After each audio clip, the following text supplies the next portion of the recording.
आज एक top fashion designer की सुनेंगे हम कहानी। Put your hands together for Deepak परवाने।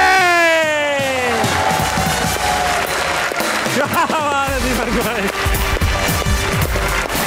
वाह, में ऐसा इंट्रोडक्शन कभी नहीं हुआ। दीपक भाई आ जाए इधर।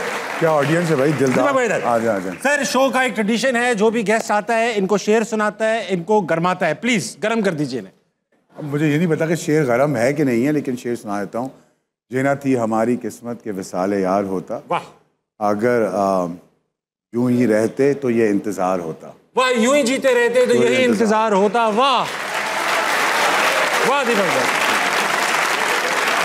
और इसी का अगला शेर अर्ज है कि तेरे वादे पे जिए हम तो ये जान झूठ जाना। क्या बात, कि खुशी से मर ना जाते अगर एतबार होता। क्या बात, वाह, बैठिए, क्या बात, बैठिए दीपक भाई। वाह भाई, इंसान बोले तो गालिब बोले ना, तो ना बोले। दीपक भाई, वेलकम टू हंसना मनाए। माशाल्लाह इतने बड़े बड़े शोज, इवेंट्स, अवार्ड फंक्शन, सब आपके नाम के लोग कपड़े पहनते हैं। आज आपको कैसा लग रहा है इतने हैंडसम आदमी के सामने बैठ के? बड़ा हैंडसम ही लग रहा है। हंसना मना है, टीवी पर देखते रहते हैं, बड़ा मशहूर शो है, तो मैं तो बड़ा एक्साइटेड हूँ कि मैं आज कराची से लाहौर आया शो के ऊपर। Thank you so much. आपकी डैशिंग पर्सनालिटी है, क्या बात है, वही खींच लाई एयरपोर्ट से। अच्छा दीपक भाई, एक बात बताए, आपने हजारों लोगों के कपड़े बनाए हैं, कभी तो ऐसा भी हुआ होगा कि कपड़े बनाए और फिर एहसास हुआ यार मैंने क्यों बनाए?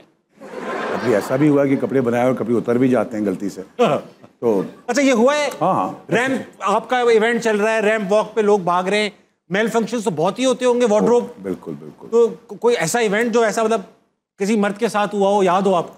देखिए, कभी इवेंट, कभी मेल फंक्शन खुद हो जाता है गलती से, और कभी पब्लिसिटी हासिल करने के लिए मेल फंक्शन कर दिया जाता है। ये भी होता है? ये भी होता है।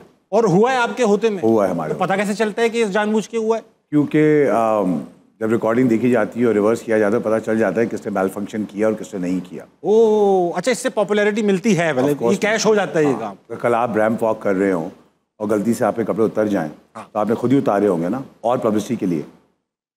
ये तो सही कह रहा है, मैं तो खुद ही उतारूंगा। बिल्कुल। अच्छा, ये मेल फंक्शन में सिर्फ खुली रहना काउंट होता है?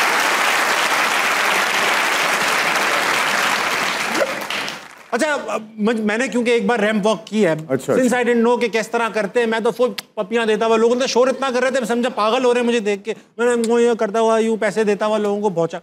लेकिन मुझे किसी ने फिर बताया कि भाई ये नहीं करना था, तुम्हारे ऊपर अटेंशन कम, कपड़ों में ज्यादा होनी चाहिए थी। तो इसी यही रीजन है कि जो मॉडल्स रैंप वॉक करते हैं वो एकदम यूं करके जा रहे होते, सीरियस। मतलब आप अपने आप को सलमान खान समझ रहे थे और वहाँ पर कहा गया था कि आप ऋतिक रोशन बन के जाएं। हाँ बिल्कुल, यही है, यही है। सीरियस रहना होता है। देखो, हैंगर हो तुम भाई, हैंगर जिसमें कपड़े लटकाए जाते हैं, बेसिकली हैंगर ही रहो।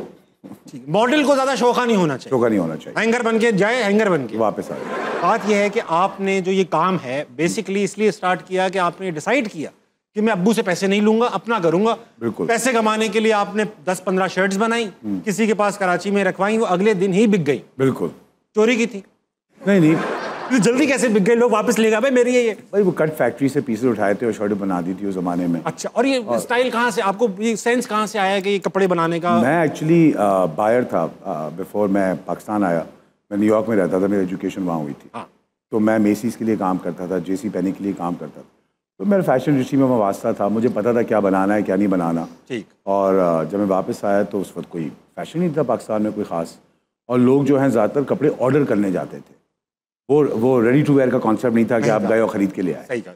तो वहाँ से मैंने सोचा थोड़ी पॉकेट मनी बन जाएगी, और मैंने वो। और पहली शर्ट्स आपकी, आपको याद है कितने की बनी, कितने की बिकी? बहुत महंगी ब्रांड थे आप शुरू से ही? नहीं, ये 1994 की बात है। उस ज़माने में 2700 रुपये भी बहुत होते थे, बहुत ज़्यादा थे। 2700 की शर्ट थी। 2700 की शर्ट थी, शुरू से ही महंगे रहे आप? मतलब हाँ। लेकिन आपकी ब्रांड नेम दीपक परवानी नहीं थी उस वक्त? नहीं, उस वक्त नहीं थी।